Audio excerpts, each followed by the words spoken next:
بسم اللہ الرحمن الرحیم. اللہم صلی علی محمد وعلی آل محمد. ویلکم ٹو دی شو.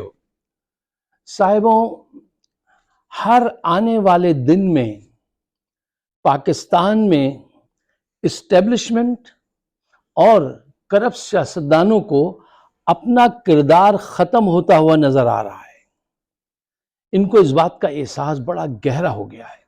اسی لیے اب جرنیلی قوتیں اور کرپٹ پی ڈی ایم وہ مل کر میدان میں اترے ہیں کہ وہ اپنے اقتدار کو، اس قوت کو قائم رکھ سکیں. اچھا، حقیقت کیا ہے؟ دیکھیے، یہ دنیا جس تیزی سے ابھی بدلی ہے نا پچھلے 20 سال میں، اور آنے والے وقت میں جس تیزی سے بدل رہی ہے، یہ وہ دنیا نہیں ہے جس میں آج سے منیر صاحب، آپ اور نواز شریف پیدا ہوئے تھے. یہ مختلف دنیا ہے. آپ معصوم لوگ یہ سمجھ رہے ہیں کہ آپ کا مقابلہ ایک ایسے روایتی حریف سے ہے. نا نا نا نا نا نا، بہت بڑی غلطی. آپ کا مقابلہ آج کسی ایک سیاسی جماعت سے نہیں. آپ کا مقابلہ پاکستان کے عوام کے سیاسی شعور سے آپ جنگ لڑ رہے ہیں، جو انہوں نے 70 سال میں حاصل کیا ہے، اور ٹیکنالوجی کے اس دور نے اس کو بہت تیز کر دیا، اور عمران خان نے اس کو مضبوط بنا دیا اللہ تعالیٰ کے کرم سے. تو آج آپ یہ جنگ ایسے آسانی سے جیت نہیں سکیں گے. یہ جنریشن جانتی ہے، جو ووٹ ڈالنے جا رہی ہے 6 کروڑ ینگسٹر، اور اس میں سے 1.5 کروڑ تو سنا ہے کہ پہلی دفعہ ووٹ کریں گے. وہ یہ بات جانتے ہیں کہ آپ کے یہ جو حکمران طبقہ، سو کال ایلیٹ طبقہ جو ہے، آپ کے بچے پیدا ہوتے ملینر ہو جاتے ہیں، اور ہمارے یہاں غریب کا بچہ جب پیدا ہوتا ہے تو وہ آئی ایم ایف کا 1.5 لاکھ روپے کا مقروض ہوتا ہے. اب یہ چلے گا نہیں. اچھا دیکھیے، یہ الیکشن کتنے اہم ہیں. یہ الیکشن اتنے اہم ہیں کہ آپ نے آج تک کبھی دیکھا تھا کہ آرمی چیف، ہمارے یہاں بڑی پوزیشن ہوتی ہے آرمی چیف کی، وہ میدان میں آ جائیں، وہ میدان میں اتر آئے ہیں.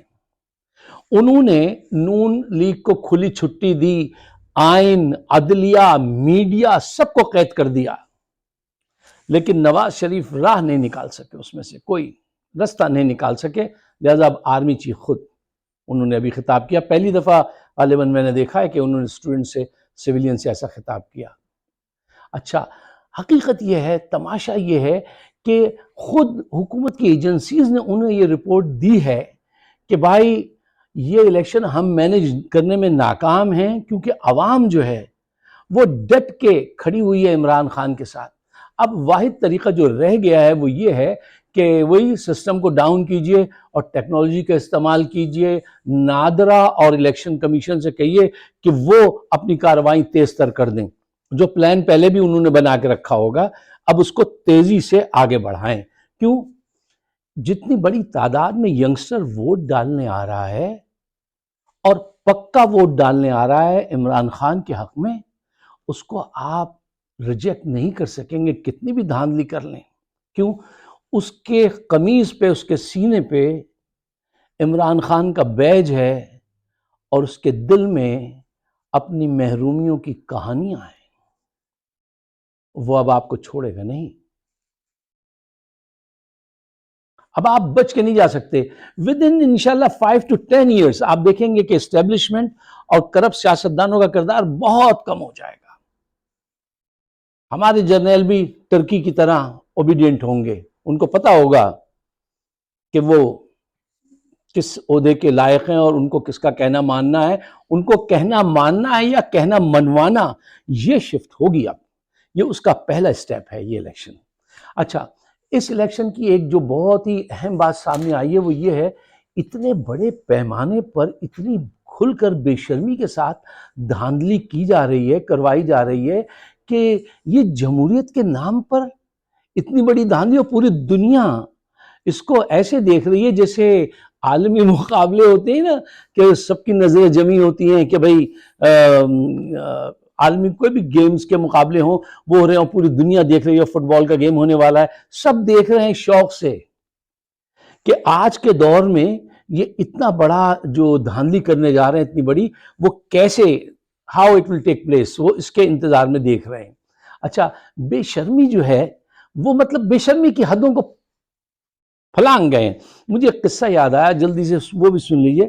یہ لیٹ 70s کی بات ہے، ہم بھی نئے نئے آئے تھے، ایک ہمارے دوست جو تھے وہ بھی آئے، نیو یارک آ گئے، تو ہمارے پاس ٹھہرے ایک دن۔ میں اور وہ شام کو 42nd اسٹریٹ پہ لائبریری ہے مینہٹن میں، ہم وہاں سے نکل کے گھر کی طرف جا رہے تھے، تو انہوں نے دیکھا، ان کو آئے ہوئے غالباً ایک ہفتہ ہو گیا ہوگا، تو انہوں نے پہلی دفعہ دیکھا کہ ایک جوڑا ایک دیوار کے ادھر ہلکی سی اوٹ لے کر جو ہے وہ محبت کا اظہار کر رہا ہے، اور یہ ٹھٹک کے وہاں کھڑے ہو گئے اور دیکھنے لگے۔ اچھا، وہ جوڑا بھی کچھ زیادہ ہی وہ تھا کہ وہ ہیجانی کیفیت میں تمام حدود پار کے دے رہا تھا، تو احسن بھائی رک گئے اور کہنے لگے، ارے ارے ارے دیکھو یہ کیا کر رہا ہے۔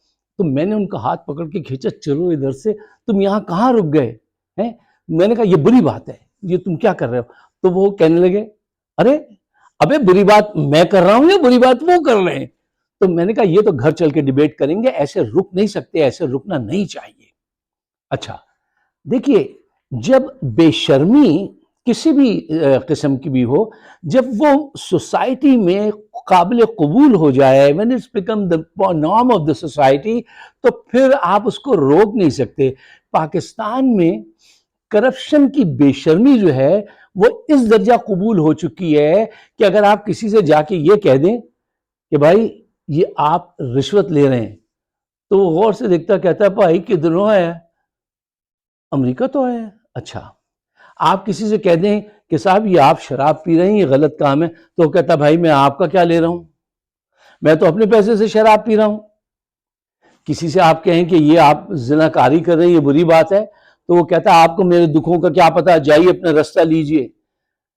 ہر برے کام کو معاشرے نے بھی قبول کر لیا ہے، اور کرنے والا یہ کہتا ہے کہ بھائی میں تمہارا کیا لیتا ہوں، میں رشوت لے رہا ہوں، میں غبن کر رہا ہوں، میں اب یعنی الیکشن میں اگر آپ کسی سے جا کے کہیں یار تم نے ان کا پوسٹر اتار کے پھینک دیا، یہ تو غیر قانونی کام ہے، تو کہتا ہے یار بھلے آدمی، یہ الیکشن ہو رہے ہیں، الیکشن یعنی الیکشن کا مطلب ہے ہر جائز ناجائز ہتھ کنڈا جو ہے وہ استعمال کیا جائے۔ تو یہ قوم جو ہے یہ ایک غلط راہ پہ چل نکلی ہے، اور اب اس راہ سے واپسی جو ہوگی وہ ذرا آہستہ آہستہ ہوگی۔ یہ حقیقت ہے کہ اگر آج سے 50 سال پہلے بھی اگر یہ ایسی دھاندلی ہوتی تو وہ قابل قبول تو اس وقت بھی نہیں ہوتی، لیکن یہ آج 2024 میں جو کروا رہے ہیں یہ سب مل کر حکمران طبقہ، جس انداز سے لوگوں کو اٹھا رہے ہیں، مار رہے ہیں، بند کر رہے ہیں، کسی کے کاغذات لے کے بھاگ گئے، وہ صاحب بیچارے کاغذات جمع کرنے جا رہا ہوں امیدوار، وہ لے کے بھاگ گئے، وہ اپنے تائید کنندہ اور تجویز کنندہ کو لے کے آئے تو ان کو 2 تھپڑ مارے، ان کو وہاں بھگا دیا، ان کو پکڑ کے ننگا لٹکا دیا۔ مطلب یار اس طرح بازاروں میں گھوم رہے ہیں اور کر رہے ہیں سب کچھ جیسے کوئی تہوار ہو رہا ہو، کھلے عام گھوم رہے ہیں اور کوئی پکڑنے والا نہیں ہے۔ اتنا معاشرتی احساس کمزور ہو گیا ہے، جمہوری رویہ اتنا کمزور ہو گیا ہے کہ اس سے زیادہ بہتر معاشرتی رویہ جمہوری قدر افریقہ کے ان حبشی لوگوں میں ہوگا جو ننگے بدن، کالے جسم پہ، چہرے پہ سفیدی لگا کے جھینگا لالا ہو جھینگا لالا ہو گاتے پھرتے ہیں، ان کے اندر زیادہ بہتر احساس ہے معاشرے کا۔ اس قوم کو کوئی احساس ہی نہیں ہے، کرپشن کیے جا رہے ہیں، وہ کہہ رہا ہے جاؤ اس کی لسٹیں مٹا دو، جو کہہ رہا ہے۔ اچھا ایک پاکستان کے پولیٹیشین کو بھی یہ جاتا ہے کریڈٹ، جب یہ کسی کی برائی کرتے ہیں نا تو یہ پہلے اپنے آپ کو کنونس کر لیتے ہیں کہ قرآن میں یہ لکھا ہے، میں تو امن قائم کر رہا ہوں، میں بدامنی نہیں کر رہا ہوں۔ یہ نواز شریف جتنے فیملی جتنا بھی جھوٹ بولتی ہے، یہ پہلے 100% اپنے من میں یقین کر لیتی ہے کہ ہم جو بات کہہ رہے ہیں یہی سچ ہے۔ صاحبوں، پاکستان کو جتنا نقصان اس پڑھے لکھے طبقے نے پہنچایا ہے نا، ناخواندہ طبقے نے اتنا نقصان نہیں پہنچایا ہے۔ اب بتائیے کسی نے آرمی چیف کو یہ غلط بات بتا دی کہ جناب وہ $5 لاکھ دیں تو وہ چھپ جاتا ہے اکانومسٹ میں آپ کا آرٹیکل، اور انہوں نے بھی 5 لاکھ دیے ہوں گے، انہی کی طرف اشارہ تھا ان کا عمران خان کی طرف. بھائی یہ کوئی ڈان اخبار ہے؟ یہ کوئی جنگ اخبار ہے؟ نوائے وقت ہے جہاں آپ پیسے دیں گے وہ چھاپ دیں گے؟ ایسا نہیں ہوتا. اور کس کا آرٹیکل؟ جس کو لکھنے اور بولنے کے لوگ پیسے دیتے ہیں، کیونکہ اس کو لکھنے، اس کا پڑھنے اور اس کو سننے والی ایک بڑی تعداد پوری دنیا میں موجود ہے. یہ تو آپ ہیں جو اب تک سوئی اٹکائے بیٹھے ہیں، یہ پلے بوائے تھا اور وہ تھا وہ تھا. آج پہ نظر نہیں ہے، گزرے کل پہ آپ ماتم کرتے ہیں، کرتے رہیے. اچھا، آخری بات جو میں آپ کے سامنے رکھنا چاہتا ہوں وہ پی ٹی آئی کے لوگوں سے میں یہ گزارش کرنا چاہتا ہوں کہ میرے عزیزوں دیکھو، آپ نے 2 سال تک بڑی سخت محنت کی ہے، ٹھیک ہے نا. اب یہ جو آنے والا ہفتہ ہے نا، یہ 2 ہفتے بہت اہم ہیں. اتوار کو ہر صورت میں باہر نکالو لوگوں کو بڑی تعداد میں. اگر آپ بڑی تعداد میں باہر نکلیں گے تو اس کے 2 فائدے ہوں گے. آپ کا جو حریف ہے اس کے حوصلے پست ہوں گے، اس کی اسپیڈ بے ایمانی کی تھوڑی سی کم ہو جائے گی. انٹرنیشنل میڈیا پہنچنا شروع ہو گیا ہے، وہ یہ سب کارروائی دیکھے گا تو انٹرنیشنل میڈیا کا بہت بڑا پریشر پڑتا ہے ان پہ، جرنیلوں پر بہت بڑا پریشر ہوتا ہے. اچھا، وہ آلریڈی آپ کی فیور میں ہے انٹرنیشنل میڈیا، کیونکہ اس نے اپنی آنکھوں سے دیکھ لیا ہے. یار دیکھیے، یہ وہ دور تھوڑی ہے جب ایک ٹی وی تھا، ایک ریڈیو اور ایک اخبار تھا، چند اخبار تھے نا. آج تو ہر ایک وہ کہتے ہیں سٹیزن جرنلزم کا دور ہے، ہر ایک کے پاس کیمرہ ہے. زیادہ سے زیادہ ویڈیو بنائیے، جو باہر سے آئے ہوئے ہیں جرنلسٹ ان کے ساتھ تعاون کیجئے، اچھے مراسم قائم کیجئے. اچھا، ان کے پیچھے ہر جو فورن جرنلسٹ آئے گا امپورٹنٹ، اس کے پیچھے ایجنسیز کے لوگ بھی ہوتے ہیں، وہ بھی ہوں گے، نون کے بھی ہوں گے، جو کیا کرتے ہیں وہ اچھا کھانا کھلانے کی کوشش کرتے ہیں. اچھا، یہ باہر سے آئے ہوئے صحافیوں کو جو ہے نا بھوک ہوتی ہے کھانے کی نہیں، اسٹوری تلاش کرتے ہیں، اس اسٹوری کی بھوک ہوتی ہے. آپ کھانے سے زیادہ ان کو اسٹوری دیجئے گا، ٹیسٹیمونیل دیجئے، لا کے لوگوں سے ملوائیے، یہ دیکھیے یہ اتنے دن سے ان کا بچہ بند ہے، ٹھیک ہے نا، ان کے ساتھ یہ ظلم ہوا ہے. ویڈیوز پروف پرووائڈ کیجئے، ان کے ساتھ ساتھ رہیے تاکہ وہ سچا ورژن جو ہے وہ آگے بھیج سکیں. اس سلسلے میں ایک واقعہ تھا بڑا اچھا، ٹائم میگزین کا ارلی 70s کا واقعہ تھا، لیکن وہ آپ لوگ کہتے ہیں کہ بھئی ٹائم پہ ختم کریں تو ختم کیے دیتے ہیں بات کو، پھر کبھی انشاءاللہ وہ آپ کے سامنے رکھیں گے. لیکن یہ وقت ہے، دیکھیے جب آپ ریس دوڑتے ہیں نا تو جو جیتتا کون ہے، سب لوگ تقریباً ایک برابر دوڑ رہے ہوتے ہیں. جو آخری منٹ پہ تیزی سے دوڑتا ہے وہ فنش لائن پہ پہنچتا ہے. آپ فنش لائن کے قریب آ گئے ہیں، بالکل آپ جیت چکے ہیں. اب یہ جو 2 ویک ہیں یہ بہت امپورٹنٹ ہیں، تیزی سے دوڑیے اور جا کے اس لائن کو ٹچ کیجئے. کیوں؟ You deserve that. اگر میرے خیالات سے آپ اتفاق کرتے ہیں تو اس کو شیئر ضرور کیجئے گا، کیونکہ ہمیں ہر طرف سے روکا جا رہا ہے. اور ہمارے چینل کو بھی آپ سبسکرائب کیجئے. تمام چینلز کو جو حق اور سچ کہہ رہے ہیں ان کو سبسکرائب کرنا آپ کا ہمارا فرض ہے. مجھے اپنے خیالات سے ضرور نوازیے گا. آئی تھینک یو ویری مچ. شکریہ. خدا حافظ.